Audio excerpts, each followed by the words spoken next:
Kofi was a happy boy. He lived in a small village called Ayu in Ghana. Kofi had a playful monkey friend named Kwaku. Kwaku loved to swing from the tall mango trees. He would often toss sweet mangoes down to Kofi. Kofi and Kwaku were the best of friends. They spent their days exploring the village and the nearby forest. Kofi as Kofi. Come out, Kwaku. I see a new place to explore. One sunny afternoon, Kofi and Kwaku were playing a game of hide and seek.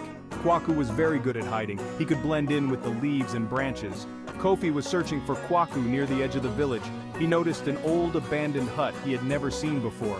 Kwaku swung down from a nearby tree. He chattered excitedly. He was always ready for an adventure. Together, Kofi and Kwaku cautiously approached the mysterious hut. The old hut was small and made of mud bricks. The thatched roof had seen better days. It was covered in moss and vines. The wooden door creaked as Kofi pushed it open. Inside, the hut was dark and dusty. Cobwebs hung from the ceiling. Kofi and Kwaku coughed as dust filled the air. Kofi's eyes slowly adjusted to the dim light. He noticed a small wooden stool in the center of the room. On top of the stool sat a beautiful drum. It was unlike any drum Kofi had ever seen before. It was carved from a single piece of wood and decorated with intricate carvings of animals and people. Kofi cautiously approached the drum. He reached out and gently touched its smooth surface. Nana, the talking drum, as Nana. Greetings, Kofi. I have been waiting for you. Kofi and Kwaku jumped back in surprise. Kofi had never heard a drum speak before. He was both scared and excited. Kofi, as Kofi. Who are you? Nana, the talking drum, as Nana. I am Nana, the talking drum. I have a gift for you, Kofi. 3 wishes you may have. Choose wisely, for your choices will shape your destiny.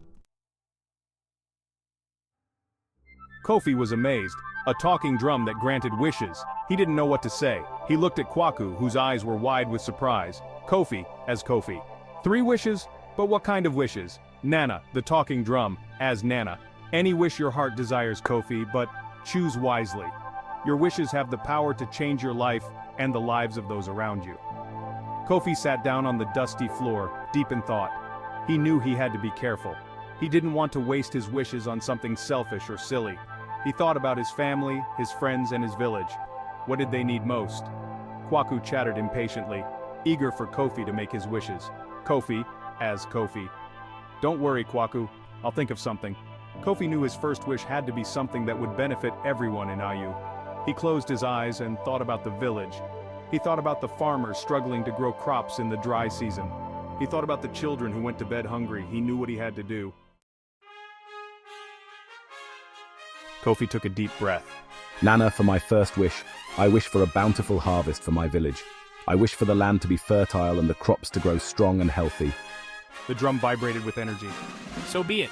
The very next day, something magical happened. The sky, usually a clear blue, was filled with thick, heavy clouds. Rain, which the villagers had been praying for, poured from the sky. It rained for days, soaking the dry, cracked earth. When the rain finally stopped, the village of Ayu looked like a different place. The fields were a vibrant green, bursting with life. The mango trees, once bare, were laden with fruit. The villagers rejoiced. Never before had they seen such a bountiful harvest. Kofi was overjoyed. His first wish had come true. He had used his wish to help his village, and it filled his heart with joy.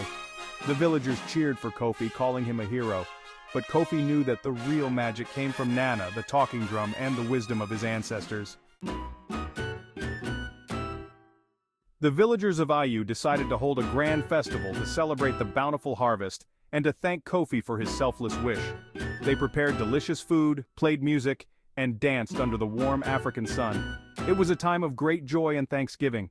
The air was filled with the sounds of laughter and the rhythmic beat of drums. Women wore colorful dresses, their heads adorned with beautiful beads. Men beat on drums and played flutes, their music echoing through the village.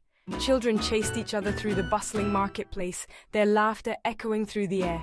Kofi, with Kwaku perched on his shoulder, watched the celebration with a heart full of happiness. He felt a sense of pride knowing that he had played a part in bringing this joy to his village. As he looked around at the smiling faces, he knew he had one wish left. Kofi thought about what else his village needed. They had food, they had music, they had each other. But what about their history? What about the stories of their ancestors? Kofi knew what his second wish had to be. Kofi approached Nana, the talking drum, during a lull in the music. Nana, for my second wish, I wish for a way to preserve the stories of our ancestors, so that future generations can learn from their wisdom. The drum vibrated softly. A wise choice, Kofi. Suddenly, Kofi felt a surge of energy flow through him. He looked down and saw that his hands were glowing. He instinctively knew what to do. He grabbed a piece of wood and began to carve. The wood felt warm and pliable in his hands. He carved images of animals, of hunters, of farmers, of families gathered around a fire. He carved scenes from the stories his grandfather had told him, stories of bravery, of love, of community. When he was finished, Kofi held up a beautifully carved staff. The staff seemed to pulse with a life of its own. Kofi knew that this staff, imbued with the magic of Nana and his own love for his village, would become a powerful tool for storytelling. From that day forward, the staff became a cherished possession of the village storyteller.